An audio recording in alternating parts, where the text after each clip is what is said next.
Student, welcome to online classes महिला महाविद्यालय बांदीकुई। आज हम बीए पार्ट सेकंड ईयर में संविधान में संघीय प्रकृति के बारे में मूल अधिकार या मौलिक अधिकारों के बारे में अध्ययन करेंगे। हम जानेंगे कि मौलिक अधिकार क्या है। मौलिक अधिकारों को हमारे भारतीय संविधान में क्यों स्थान दिया गया, मौलिक अधिकारों की अवधारणा है ये कहाँ से शुरू हुई, हमारे भारतीय संविधान के किन आर्टिकल्स में हमें कौन कौन से मौलिक अधिकार हैं वो प्रदान किए गए, इनके बारे में हम अध्ययन करेंगे और अध्ययन में इन्हीं सब बातों को जानते हुए हम आगे बढ़ेंगे। भारतीय संविधान में कुल 22 भाग हैं।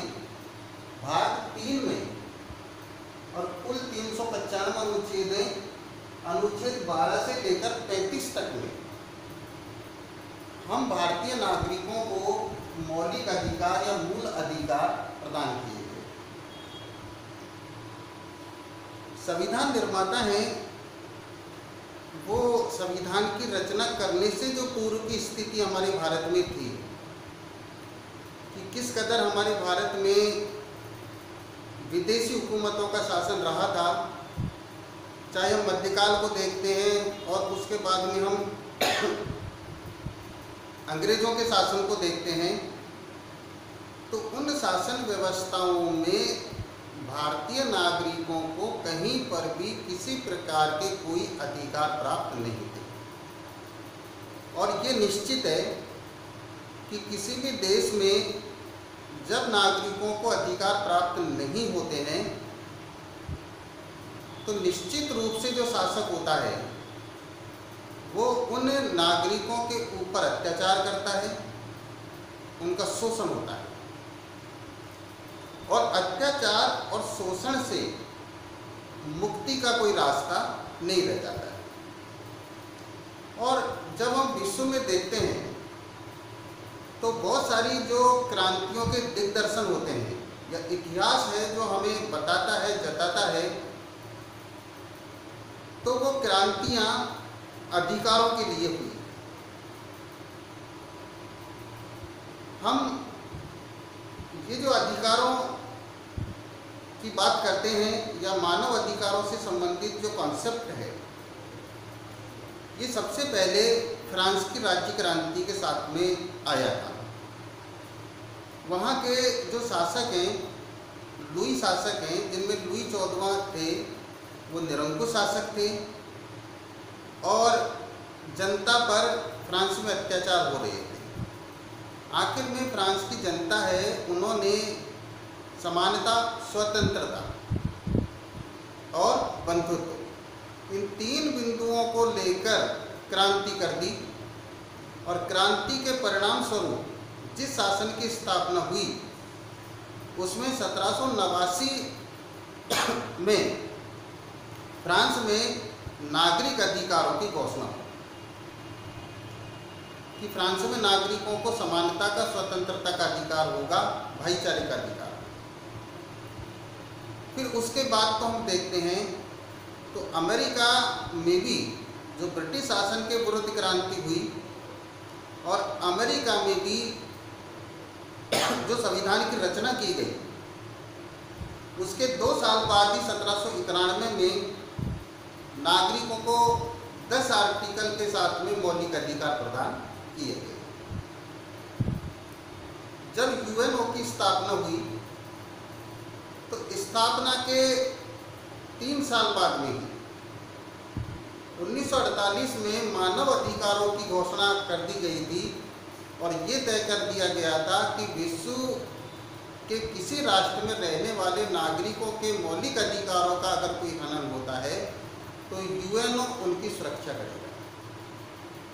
इसी प्रकार से जब हम परतंत्र भारत से स्वतंत्र भारत में आए और एक स्वतंत्र संविधान का निर्माण हमारे भारत में हुआ तो संविधान निर्माताओं ने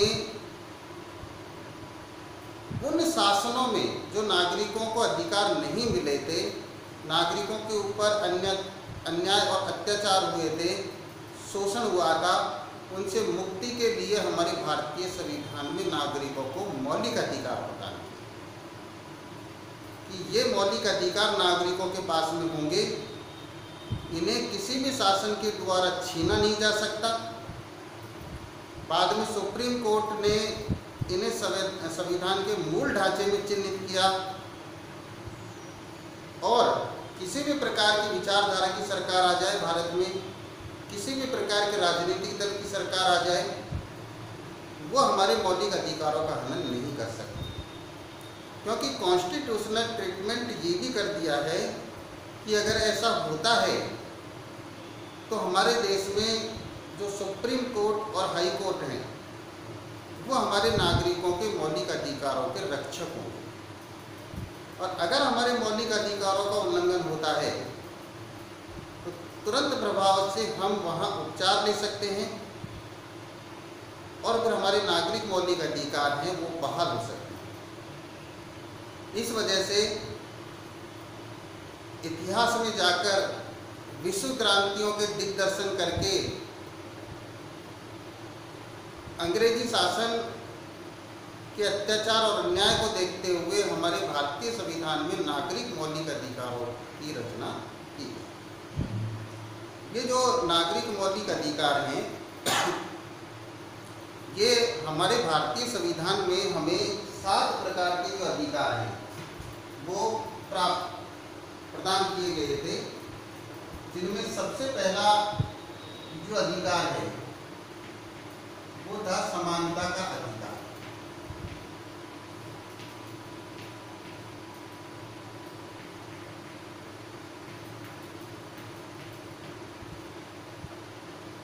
दूसरा वाला जो अधिकार है वो हमें दिया गया है स्वतंत्रता का अधिकार।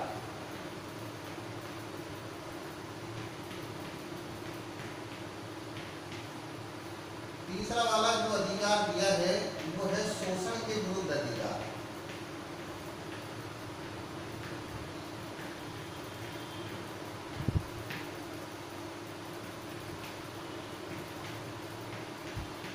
चौथा वाला जो अधिकार हमें प्रदान किया गया है वो है धार्मिक स्वतंत्रता का अधिकार।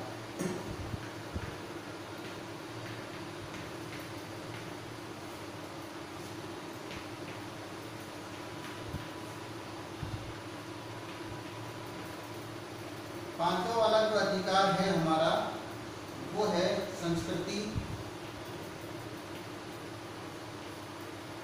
व शिक्षा का अधिकार।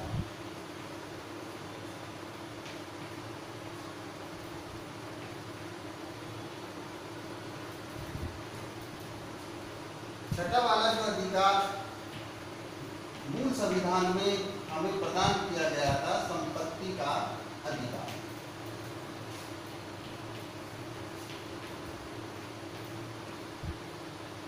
और सातवां वाला जो अधिकार है वो हमें संविधान में प्रदान किया गया था संवैधानिक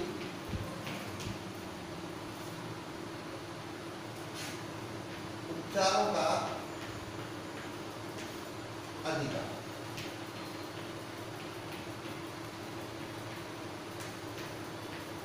ठीक है, इन्हें अलग अलग जो अनुच्छेद हैं उनमें निहित किया गया। समानता का जो अधिकार है वो अनुच्छेद 14 से लेकर 18 तक में है।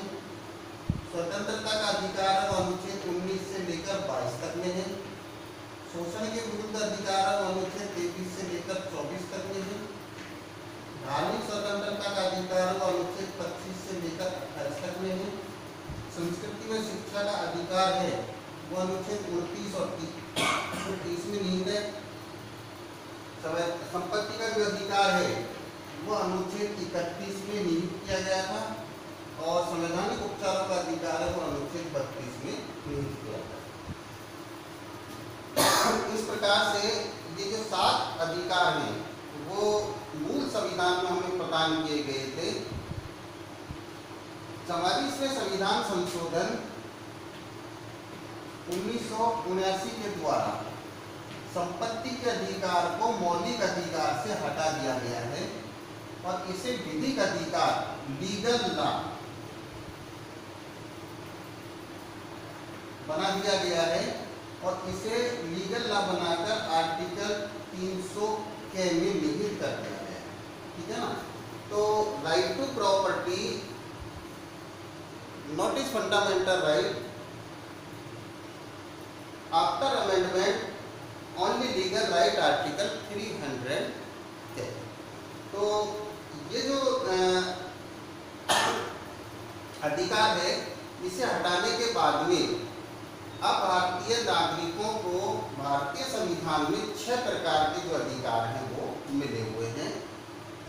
सबसे पहला समानता का अधिकार, दूसरा स्वतंत्रता का अधिकार, तीसरा शोषण के विरुद्ध अधिकार, चौथा धार्मिक स्वतंत्रता का अधिकार, पांचवा संस्कृति व शिक्षा का अधिकार, छठा है संवैधानिक उपचारों का अधिकार। ओके, ये अपन ने जो राइट हैं वो मोटे मोटे रूप से देखे थे और अब हम एक एक जो अधिकार है उनके बारे में जानेंगे कि किस किस प्रकार के जो प्रावधान हैं वो इन अधिकारों में निहित किए हुए हैं। ओके,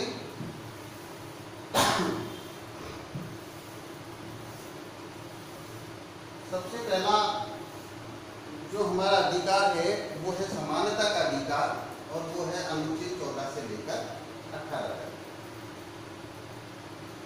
ठीक है,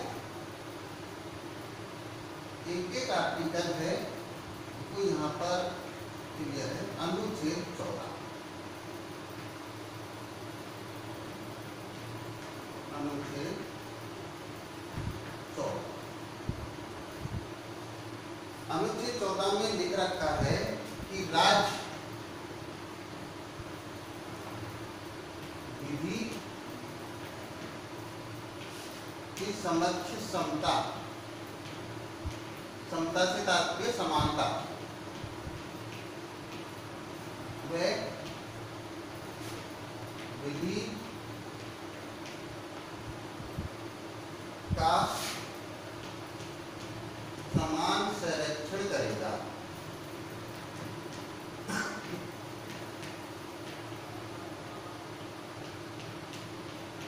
ओके, क्या लिख रखा है अनुच्छेद 14 में? राज्य की विधि के समक्ष समता व विधि का समान संरक्षण करेगा।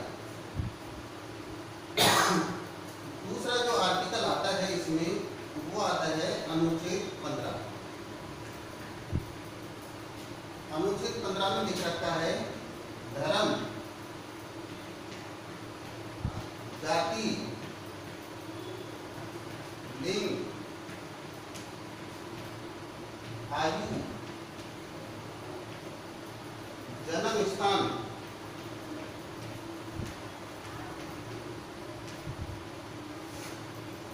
आदि के आधार पर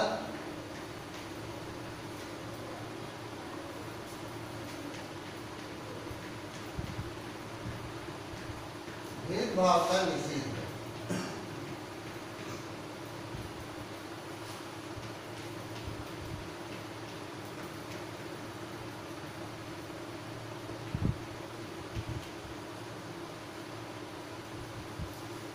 नेक्स्ट जो आर्टिकल है अपना वो है 16।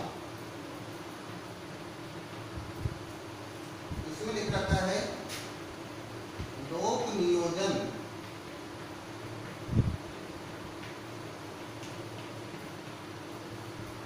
जिसको अपन कहते हैं सरकार,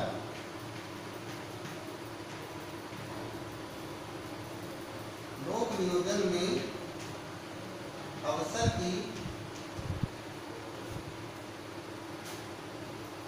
समानता।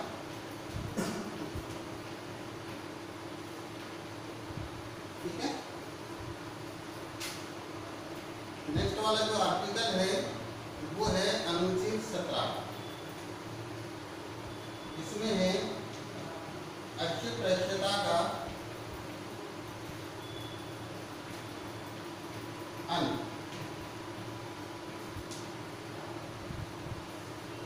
और आर्टिकल 18 उपाधियों का अंत।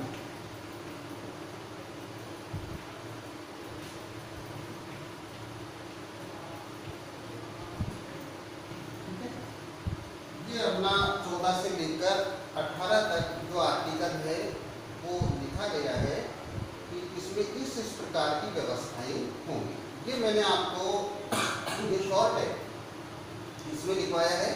और अब इनका थोड़ा सा अपन एक व्याख्या है वो कर लेते हैं, जिससे आपके और समझ में आ जाएगी कि किस किस प्रकार के जो प्रावधान किए गए हैं और ये कहाँ से लिए गए हैं। ठीक है, देखिएगा, मैं आपको हमारा जो भारतीय संविधान है उसमें स्रोत क्या क्या बने थे उनके बारे में मैंने आपको एक दिन बताया था कि कौन सी चीज़ कौन से देश के संविधान हैं उससे ग्रहण की गई हैं। तो जब यहाँ मौलिक अधिकारों की बात आती है तो ये जो मौलिक अधिकार है वो अमेरिकी संविधान से ग्रहण किए गए हैं। ठीक है, और इन्हीं मौलिक अधिकारों में अगर किसी आर्टिकल में कोई अच्छी बात है और किसी देश को वो है तो उसे वहाँ से भी ग्रहण कर लिया गया है। अब अनुच्छेद 14 से 18 में ये समानता का अधिकार है, इसमें अनुच्छेद 14 में लिख रखा है कि राज्य के द्वारा विधि मीन्स कानून के समक्ष समानता। तो कानून के समक्ष समानता की जो बात है वो ब्रिटेन के संविधान में है। ठीक है, और ये जो शब्द है ये ब्रिटेन के संविधान से हमारे भारतीय संविधान में ग्रहण किया गया है। ठीक है, और दूसरा आता है विधि यानी कि कानून के समान संरक्षण। ये जो शब्द है ये अमेरिकी संविधान में निहित है, तो ये अमेरिकी संविधान से ग्रहण किया गया है। ठीक है, इस प्रकार से दोनों ही चीज़ों को आर्टिकल 14 है उसमें निहित कर दिया गया है। यहाँ पे कानून के समक्ष समानता से तात्पर्य है कि राज्य सभी को कानून के समक्ष समान समझेगा, यानी कि किसी को उच्च और किसी को निम्न नहीं समझेगा, और कानून सभी के लिए समान होगा, चाहे वो कितनी बड़े पद पर आसीन है और कितनी छोटे पद पर आसीन है, चाहे वो सामान्य नागरिक है। एक प्रकार के अपराध के लिए एक ही प्रकार की सजा मुकम्मल है, यानी कि अगर बड़े पद पर बैठकर किसी ने अपराध किया है और एक सामान्य नागरिक ने वही अपराध किया है जो बड़े पद पर बैठकर किया है, तो दोनों के लिए एक ही धारा लागू होगी, अलग अलग धारा हमारे भारतीय संविधान में लागू नहीं होगी। तो राज्य के द्वारा सभी को कानून के समक्ष समान माना है, यानी कि कोई ऊंचा नहीं है और कोई निम्न नहीं है, सब समान है, ये समानता का अधिकार है। दूसरा है कानून के समान संरक्षण। अगर राज्य किसी को संरक्षण प्रदान करता है तो वो कानून के अनुसार ही संरक्षण प्रदान करेगा, स्वयं के अनुसार नहीं करेगा, यानी कि सभी को एक जैसा मानते हुए सभी को बराबर का संरक्षण प्रदान करेगा। अगर कोई व्यक्ति है वो ये चाहता है कि मुझे कानून के अनुसार राज्य है वो संरक्षण प्रदान करे, तो निश्चित रूप से राज्य के द्वारा ये उसका दायित्व होगा कि वो उसको समान संरक्षण ही प्रदान करेगा, असमान संरक्षण नहीं करेगा। यानी कि एक बड़े पदासीन व्यक्ति है उसका तो संरक्षण अलग प्रकार का कानून कर रहा है, और एक जो सिविल सिटीजन है उसका कानून है वो अलग प्रकार का संरक्षण प्रदान कर रहा है, ऐसा नहीं होगा। अपितु राज्य के द्वारा सभी का बराबर का जो संरक्षण है वो हमारे भारत में प्रदान होगा। तो इस प्रकार से ये जो दो शब्द हैं ये दो देशों के संविधानों से ग्रहण किए गए हैं, और इनके मीन्स को मैंने आपको बताया था कि कानून के अनुसार सभी समान हैं और कानून सभी को बराबर का संरक्षण प्रदान करता है, किसी भी प्रकार से उच्चता और निम्नता की स्थिति नहीं है। नेक्स्ट बात आती है इसमें अनुच्छेद 15 की। आर्टिकल 15 में क्या लिख रखा है? धर्म के आधार पर, जाति के आधार पर, लिंग के आधार पर, आयु के आधार पर, जन्म स्थान के आधार पर किसी भी प्रकार का कोई भेदभाव नहीं किया जाएगा। देखिए हमारा जो भारत है वो भेदभाव का बड़ा शिकार रहा है, इसमें बहुत ज़्यादा जो असमानता है वो व्याप्त रही है। फॉर एग्जाम्पल के रूप में कि यहाँ हम प्राचीन काल की जो व्यवस्था है उसको देखते हैं, तो प्राचीन काल की व्यवस्था में हमारे भारत में चतुर्थ वर्ण व्यवस्था है वो बना दी थी कि भाई ब्राह्मण है, क्षत्रिय है, वैश्य है, शूद्र है, ठीक है। और ये कह दिया था कि इस चतुर्थ वर्ण व्यवस्था में ये सबसे ऊपर है, जिसके बाद ये है, इसके बाद ये है, इसके बाद ये कार्य है जो विभाजित करके और एक जो अधीनता की स्थिति है वो बना दी गई थी, ठीक है ना। तो ये हमारा जो भारत का हिंदू धर्म है इसमें किस प्रकार की स्थिति थी, ठीक है। और जातिगत असमानता है, धर्मगत असमानता है हमारे भारत में। और भी जो धर्म के लोग हैं वो रहने वाले हैं, और मान लो एक धर्म के लोग दूसरे धर्म के साथ में भेदभाव करें तो निश्चित रूप से भारत की एकता और अखंडता है उसे खतरा उत्पन्न होगा। और जाति के आधार पर भी जब एक ही धर्म में भेदभाव होता है तो निश्चित रूप से वहाँ पर भी एक विखंडन की स्थिति उत्पन्न हो जाती है, वहाँ पर भी एकता और अखंडता है उसको चुनौती मिलती है। फिर एक उदाहरण आप दूसरा देखिएगा इसमें कि प्राचीन काल की जो व्यवस्था है वो थी। फिर हम अंग्रेजों के शासन को देखते हैं। ये अंग्रेज क्या करते थे, ये रंग के आधार पर भेदभाव करते थे, काले और गोरे। अब हम जो भारतीय हैं उनको तो काले की संज्ञा दे रखी थी और वो शुद्ध कैसे थे, गोरे।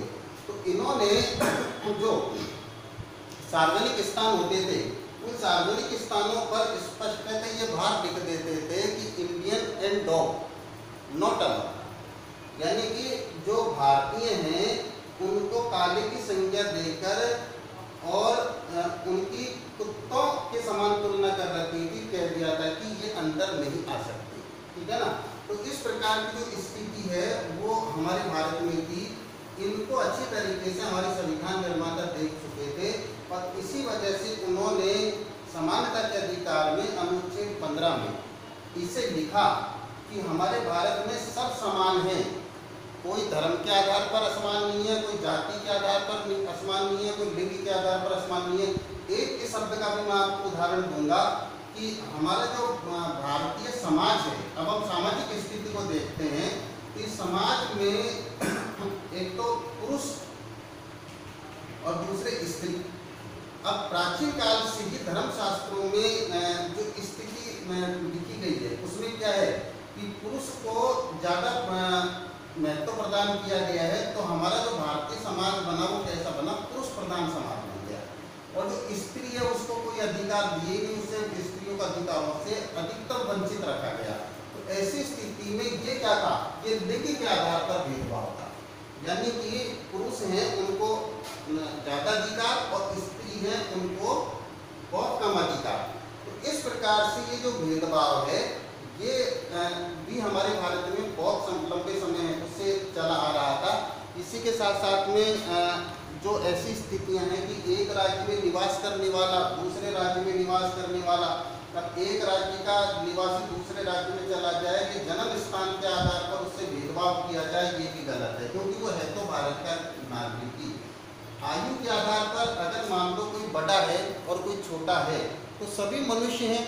अब बड़ा है वो छोटों के साथ में कैसे न अभद्र आचरण या व्यवहार कर सकता है, तो उस स्थिति में यहाँ जो भेदभाव है उनका निषेध कर दिया गया है।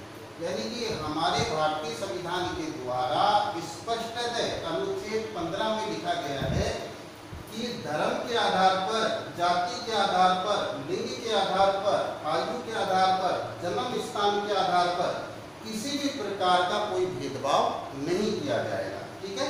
और फिर यहाँ इसी आर्टिकल में इस बात को भी लिख रखा है कि धर्म के आधार पर, जाति के आधार पर, लिंग के आधार पर, आयु के आधार पर, जन्म स्थान के आधार पर किसी से भी सार्वजनिक होटलों, सार्वजनिक भोजनालयों, सार्वजनिक कुओं, सार्वजनिक बावड़ियों या अन्य सार्वजनिक स्थानों पर किसी भी प्रकार का कोई भेदभाव नहीं किया जाएगा कि ये इस धर्म का है, ये इस जाति का है। बतौर यहाँ पर वो जो चीज़ है वो क्या होनी चाहिए, सार्वजनिक होनी चाहिए। तो वहाँ किसी भी प्रकार का कोई भेदभाव नहीं होगा। इसे मैं आपको और क्लियर कर देता हूँ कि जैसे मान लो किसी ने अपने घर में मंदिर बना रखा है, ठीक है, और वो स्वयं के पैसे से बना हुआ है, उसने अपना स्वयं का पैसा लगाया है और क्या बना लिया, अपने घर में उसने मंदिर बना लिया, अपने घर के पास में मंदिर बना लिया, उसकी स्वयं की जमीन थी, स्वयं की भूमि थी, ठीक है। अब यहाँ कोई व्यक्ति अगर पूजा आराधना अर्चना करना आता है तो वो जो मंदिर का मालिक है वो किसी को मना भी कर सकता है कि भाई मेरा मंदिर है और मैं तो इसमें आपको पूजा अर्चना है वो नहीं करने दूंगा, क्योंकि उसकी स्वयं की संपत्ति है, ठीक है। तो यहाँ तो वो मना कर सकता है, यहाँ तो वो उस प्रकार का जो भेदभाव है उसका निषेध नहीं है, ठीक है ना। लेकिन अगर मान लो कुछ लोगों ने मिलकर सरकार की भूमि पड़ी थी और ये कहते हैं साहब हम यहाँ पर मंदिर बनाना चाहते हैं, और फिर उन्होंने चंदा एकत्रित करके मंदिर बना लिया और सरकार ने भूमि दे दी, तो अब वो जो मंदिर है वो निजी मंदिर नहीं रहेगा, वो सार्वजनिक मंदिर हो जाएगा, ठीक है ना, वो सभी के लिए खुलेगा। और ऐसी स्थिति में मान लो कुछ लोग ये सोचे कि यार ये इस धर्म का है, इस वजह से हम इसको मंदिर में नहीं घुसने देंगे, इस जाति का है इस वजह से इसको मंदिर में नहीं घुसने देंगे, ये स्त्री है इस वजह से इसको मंदिर में नहीं घुसने देंगे। है हमारे भारत में अभी भी कुछ मंदिर दक्षिण में इस प्रकार के हैं कि अभी भी वहाँ स्त्रियों के प्रवेश पर रोक लगाई गई है कि वो नहीं जाएंगी, ठीक है ना। जैसे वो सबरीवाला मंदिर है उसके बारे में आज भी ये है, महिलाओं ने मूवमेंट भी किया था उसमें एंट्रेंस होने के लिए, लेकिन साहब उनको मार पीट कर भगा दिया गया था। उसी प्रकार से बहुत सारे ऐसे सार्वजनिक मंदिर हैं जिनमें ये कहा जाता है कि साहब ये शूद्र वर्ण का है, ये दलित है, और इस वजह से उनको मंदिर में एंट्रेंस नहीं करने दिया जाता, उनके साथ में भेदभाव किया जाता है। तो ये जो चीज़ें होती हैं कि भाई सार्वजनिक स्थान है, कहीं आपने देखा होगा कि आज भी किसी गाँव में अगर कुआं है या हैंडपंप है और वो सरकार ने लगाया है या वो सार्वजनिक संपत्ति है, तो कुओं से पानी नहीं भरने दिया जाता या हैंडपंप से पानी नहीं भरने दिया जाता, मंदिरों में नहीं घुसने दिया जाता, पानी नहीं भरने दिया जाता। ये बहुत सारी जो चीज़ें हैं ये हमारे भारत में अभी भी व्याप्त हैं। तो अगर ऐसा होता है तो आर्टिकल 15 में स्पष्ट इस बात को लिख रखा है कि ऐसा भेदभाव नहीं किया जा सकता, और अगर मान लो कोई ऐसा करता है तो फिर व्यक्ति के पास में ये अधिकार है कि वो संबंधित व्यक्ति के विरुद्ध किसी भी प्रकार की आवाज़ उठा सकता है या उसके विरुद्ध है वो संज्ञान भी ले सकता है। तो यहाँ पे स्पष्टता कह दिया कि सार्वजनिक स्थानों पर किसी भी प्रकार का वो स्थान हो सकता है, उनमें भेदभाव का निषेध है। अंग्रेजी शासन की तरह नहीं कि भाई कुत्ते और भारतीयों को भीतर नहीं घुसने दिया जाएगा। किसी भी प्रकार का होटल हो, किसी भी प्रकार का कोई भोजनालय हो, सार्वजनिक कुआं हो, सार्वजनिक मंदिर हो, सार्वजनिक बावड़ी हो, सार्वजनिक सड़कें हो, किसी भी प्रकार की चीज़ सार्वजनिक होनी चाहिए, उसमें भेदभाव का पूरी तरीके से निषेध किया गया है, ठीक है। नेक्स्ट जो अपन आर्टिकल लेते हैं वो आर्टिकल इसमें अनुच्छेद 16। अनुच्छेद 16 में लिख रखा है कि लोक नियोजन में अवसर की समानता हो। जो मैंने आपको बताया कि लोक नियोजन से तात्पर्य क्या है, सरकारी, ठीक है, यानी कि सरकारी सेवाएं हैं उनमें सभी को समान अवसर प्रदान किया जाएगा। किसी भी प्रकार से ये नहीं है कि किसी भी जो व्यक्ति है उसे इस आधार पर रोक दिया जाएगा या अवसर नहीं दिया जाएगा कि ये व्यक्ति इस धर्म का है, इस जाति का है, या लिंग इसका ये है, या जन्म स्थान ये है। बिल्कुल इन आधार पर भेदभाव का निषेध है। यानी कि ये जो 16 है, इस 16 में ये जो शब्द हैं ये भी पूरी तरीके से एडजस्ट हैं कि सरकारी सेवाओं में धर्म के आधार पर, जाति के आधार पर, लिंग के आधार पर, जन्म स्थान के आधार पर अवसर से नहीं रोका जाएगा, सभी को समान अवसर प्रदान किया जाएगा, ठीक है। तो यहाँ समान अवसर की बात कहती है कि अवसर सभी को मिलना चाहिए, और जो नौकरियाँ हैं या सेवाएं हैं उनका द्वार सभी के लिए खुला है।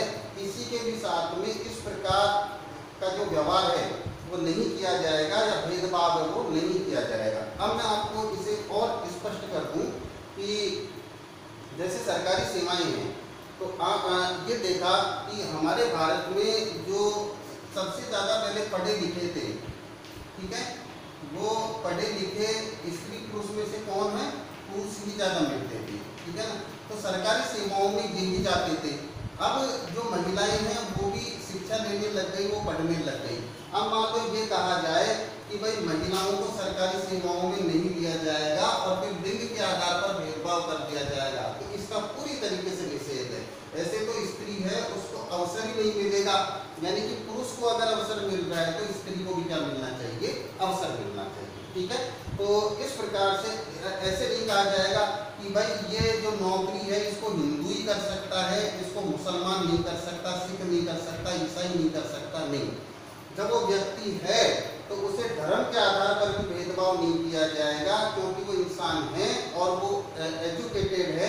और अगर उसने उस नौकरी के लिए जितनी योग्यता चाहिए वो योग्यता उसने अर्जित कर रखी है, तो निश्चित रूप से उसको अवसर वहां पर प्रदान किया जाएगा।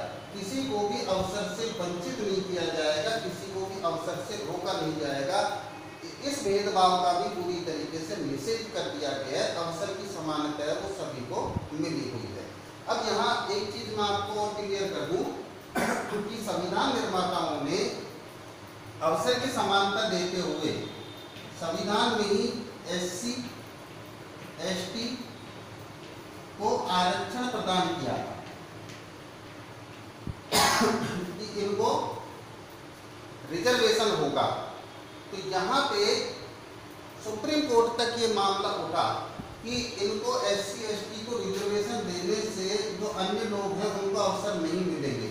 तो सुप्रीम कोर्ट ने इसके संबंध में स्पष्ट कर दिया कि SC और ST के जो लोग हैं वो शिक्षा से बहुत लंबे समय से वंचित रहे हैं, और अगर उन्हें सीधे कंपटीशन में लाया जाएगा तो वो अन्य जो लोग हैं उनसे पिछड़ जाएंगे, जो बहुत पहले से ही जो हमारे भारतीय सार्वजनिक संस्थाएं हैं उन पर आसीन हैं। तो ऐसी स्थिति में इनको भी अवसर मिलना चाहिए। यानी अवसर की समता से तात्पर्य है कि जो वंचित वर्ग हैं उनको भी अवसर मिलना चाहिए, किसी एक ही वर्ग को अवसर नहीं मिले, ठीक है। दूसरा, फिर आगे चलकर इसमें जो आरक्षण है उसमें OBC को भी इसमें जोड़ा गया, ठीक है। उसके बाद में स्थिति क्लियर कर दी कि OBC अदर बैकवर्ड क्लासेज है और इनको भी पूरी तरीके से ये मिलना चाहिए और ये उचित है। यानी कि SC ST OBC स्त्री ये ऐसा वंचित वर्ग है हमारे भारत में जो बहुत लंबे समय से सार्वजनिक सेवाओं में नहीं आ पाया था, और इनकी जो सामाजिक और आर्थिक स्थिति है वो इसी वजह से कमजोर रही थी। अब इनको अवसर की समानता अनुच्छेद 16 के अनुसार दे दी गई, और जब ये सरकारी सेवाओं में आए हैं तो इनका सोशल और इकोनॉमिक जो स्टेटस है वो बढ़ने लगा है। और ये किसके